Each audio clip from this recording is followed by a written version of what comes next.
Kepuasan pelanggan emang sebegitu berharganya untuk bisnis gitu ya. Brand yang satu ini rela mengeluarkan uang puluhan juta lebih mahal dari yang ia dapatin dari konsumen, dari pembeliannya ya. Hanya untuk memastikan komplainnya tertangani dengan baik. Halo, saya Ignatius Untung, selamat datang di Marketing.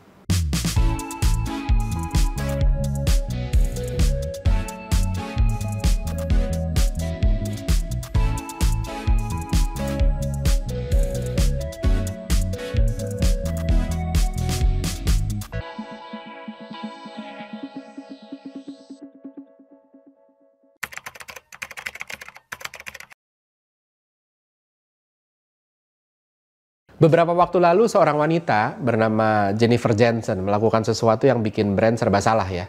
Dia bikin video TikTok menunjukkan perjalanannya pendakian. Dia lagi daki gunung di New Zealand. Menariknya adalah situasinya hujan.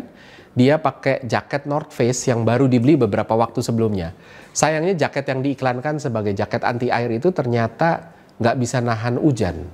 Maka dia pun menyatakan protesnya ke North Face.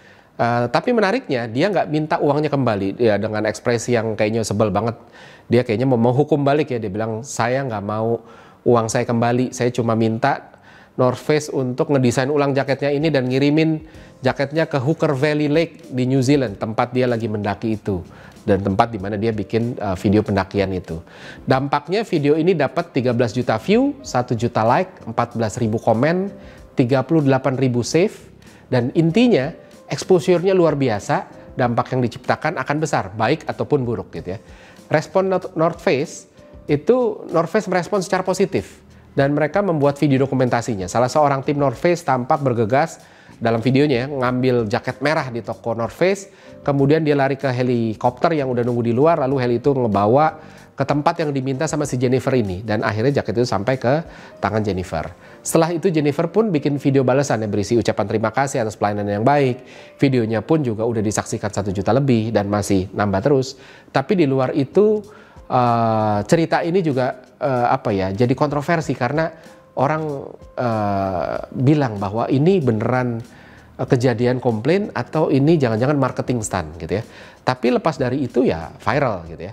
Nah, kalau ini marketing stunt, risikonya terlalu besar menurut saya. Pertama, konsumen akan hati-hati beli North Face, bahkan walaupun ada cerita ini, karena sadar North Face ternyata nggak akan layanin komplain dengan cara seperti ini, kan nggak mungkin, kemahalan. Kalau setiap orang minta dianterin pakai helikopter, kemahalan. Harga jaketnya North Face berapa sih? 3 juta, 4 juta, 5 juta gitu ya. Sewa helikopter per jamnya itu 40 juta. Jadi nggak akan nutup gitu ya. Dan yang kedua adalah risiko kedua, persepsi bahwa jaket North Face ternyata nggak seperti yang dijanjikan gitu ya. Walaupun pada akhirnya diganti, tapi janjinya anti air, anti hujan gitu ya, ternyata enggak. Dan akan muncul banyak komplain serupa yang akhirnya North Face akhirnya juga jadi serba salah. Kalau direspon dengan cara yang sama ya rugi, tapi kalau nggak direspon jadi blunder gitu. Nah, lepas dari marketing ini marketing stunt atau bukan, ada pelajaran yang kita bisa ambil. Yang pertama, orang-orang marketing dan orang bisnis itu harus berpikir beyond math, beyond matematika, lebih dari matematika. Seringkali marketing ROI itu hanya dilihat dalam perhitungan matematika jangka pendek. Satu hal yang paling jadi dilema orang marketing adalah pertanyaan balik berapa kalau spend segini gitu. Jangan salah nangkep juga, bukan berarti marketing nggak bisa bebas spend uang tanpa batas, tanpa mikirin balik berapa, tapi pertanyaan ini nggak bisa diajukan tanpa konteks yang benar gitu ya. Nah, dalam konteks ini, mindset perhitungan yang sering dipakai kalau menghadapi masalah seperti ini adalah sewa helikopter untuk ngirim jaket dari konsumen yang nggak komplain, nggak murah kan gitu ya. Per jam bisa 40 juta gitu ya, dan belum tentu cukup 1 jam untuk nganter ini karena tempatnya nggak spesifik, harus dicari dan sebagainya. Walaupun jaket North Face nggak murah, tapi jauh lebih kecil dari harga sewa helikopter itu tadi gitu ya. Maka dari itu perhitungannya nggak bisa cuma sekedar keluar duit berapa untuk memuasin satu orang yang spendnya cuma beberapa juta, karena nggak akan masuk. Kalau begitu pola pikir responnya nggak akan baik gitu ya. Nah, mindset yang benar adalah sebelum video komplain ini beredar, North Face sudah keluar banyak uang untuk bangun brand, trust, reputasi, ratusan miliar bahkan triliunan. Which brand is all about trust. Yang harus dipertimbangkan ketika nggak direspon secara baik, bukan berapa biaya yang dikeluarin untuk respon dibandingkan uang yang didapat pelanggan satu ini. Gitu ya. Jadi bukan berarti, oh si Jennifer ini ngasilin duit berapa sih? Oh 4 juta dia belinya. Oh aduh, helikopter 40 juta sejam, nggak masuk, udah nggak usah dilayanin gitu ya.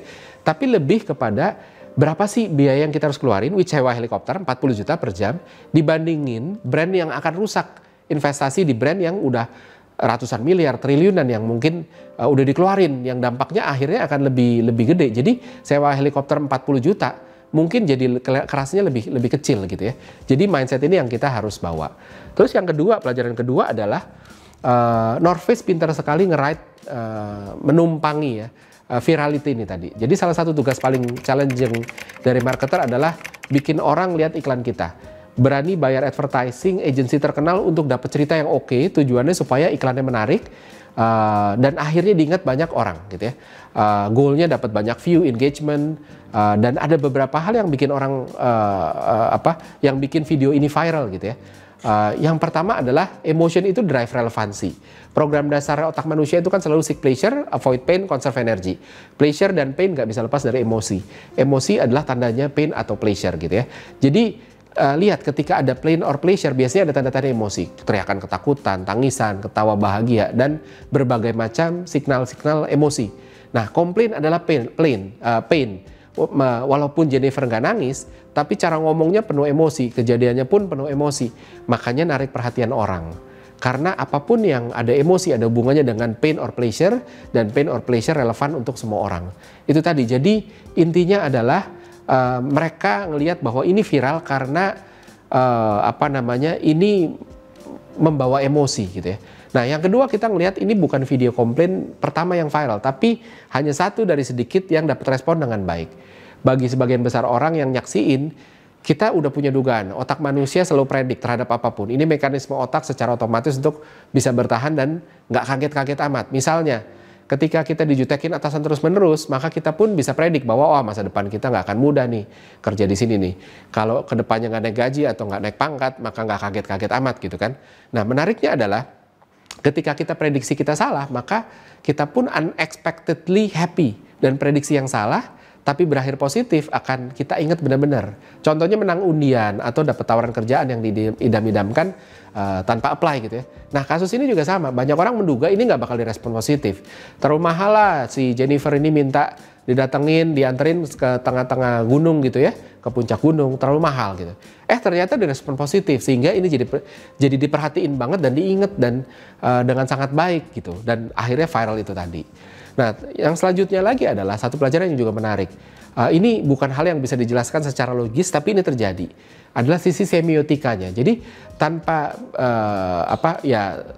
entah ini disengaja atau tidak ya. Tapi buat saya pribadi banyak simbol-simbol yang digunakan oleh North Face.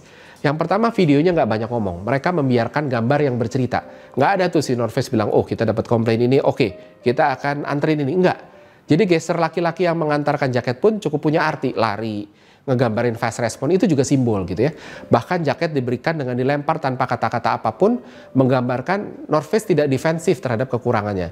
Dan dia berani bertanggung jawab tanpa basa-basi gitu ya. Warna jaket yang dipilih pun, saya yakin bukan tanpa sengaja. Jaket yang dipakai sama Jennifer waktu kehujanan, itu warnanya hitam. Jelas-jelas terlihat di video. Amannya, kan harusnya jaket penggantinya juga warnanya hitam. Tapi North Face milih jaket warna merah. Ini simbolisasi dari kita berani, kita bold, dan kita berani bertanggung jawab gitu ya. Walaupun hal-hal gini nggak selalu bisa dijelasin, namun otak manusia itu kan punya kemampuan untuk nangkep sinyal-sinyal yang implisit, yang subliminal. Sama seperti gimana kita ngerasa serak atau nggak serak di pertemuan pertama sama orang. Dan ini juga yang sebenarnya dilakukan sama North Face. Jadi simbol-simbol kayak seperti ini. Selanjutnya lagi adalah pick and effect. Komplain adalah kesempatan besar untuk semua brand ya. Nggak ada brand bagus yang nggak pernah dapat komplain gitu ya. Nah, pertama mereka punya confidence bisa nyelesainnya. Justru karena mereka nggak confidence bisa nyelesain, malah nunjukin betapa kerdilnya brand mereka. Makanya North Face secara confidence nunjukin supaya ini mereka bisa ngerubah komplain jadi sesuatu yang bagus gitu ya. Yang kedua, komplain adalah kesempatan langka untuk brand bisa showcase apa yang bisa mereka melakukan. Apakah mereka lari dari tanggung jawab atau ambil tanggung jawaban dan menyelesaikan masalahnya gitu kan. Apapun yang dilakukan punya power yang sangat besar. Karena balik lagi, komplain seringkali udah nyenggol emosi dan juga nggak bisa lepas dari rasional. Dan apapun yang udah kena dua sisi, rasional dan emosional, itu akan jauh lebih diingat lagi. Maka dari itu kesempatan untuk diingat sebagai sesuatu yang positif lebih kuat dari iklan yang bagus gitu ya. Ketiga, pick and effect. Sama seperti gimana cerita yang diingat adalah cerita yang punya konflik. Komplain juga sama. Komplain adalah konflik. Tapi ketika berakhir dengan baik, ini menciptakan peak and effect, fenomena di mana orang akan ingat sama akhir yang indah, bahkan walaupun awalnya enggak. Sama kayak kita ospek, zaman kita dulu orientasi mahasiswa baru gitu ya, aduh itu kan paling menyiksa gitu. Tapi begitu kita udah semester lanjut atau bahkan lulus kuliah, ospek jadi sesuatu yang diingat karena kita ingat sama akhirnya yang bagus gitu, walaupun depannya sengsaranya itu jadi sesuatu yang kita ingat sebagai sesuatu yang tidak mengerikan lagi gitu ya. Nah, selanjutnya lagi adalah big complaint itu membutuhkan big move juga. North Face tahu betul bahwa ini komplain besar, exposure-nya belasan juta view sampai 1 juta like gitu ya. Nggak bisa direspon permintaan maaf plus dengan cara udah deh kita kirim ke rumah deh gitu. Butuh uang banyak untuk dapat belasan juta view dari iklan yang kita buat gitu. Dan ini terjadi secara organik gitu. Yang dibutuhin adalah bikin cerita ini jadi cerita yang baik, maka investasi di sewa helikopter jadi masuk akal gitu ya. Dan mereka ngerti banget bahwa komplain yang besar butuh direspon dengan cara yang besar. Komplain yang dilihat banyak orang juga harus diselesaikan di depan banyak orang juga. Maka dari itu cara penyelesaiannya pun begitu. Mereka sewa helikopter supaya viral, dikomentasi secara proper, supaya orang punya materi untuk dilihat, di-share, dan diingat. Jadi mereka ngeresponnya dengan cara yang baik, bahwa komplain ini dilihat banyak orang, itu berbahaya buat brand, tapi ketika menangani dengan benar dan dilihat banyak orang dengan cara supaya orang mau lihat, mau nge-share, akhirnya ini jadi iklan yang amat sangat menarik. Gitu. Seperti biasa ada kuis, pertanyaannya sebagai berikut.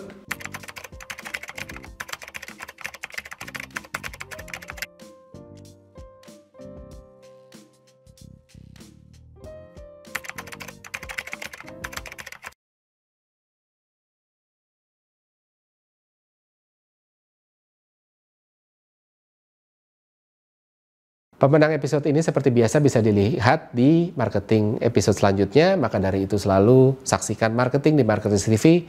Saya Ignatius Untung, pamit undur diri.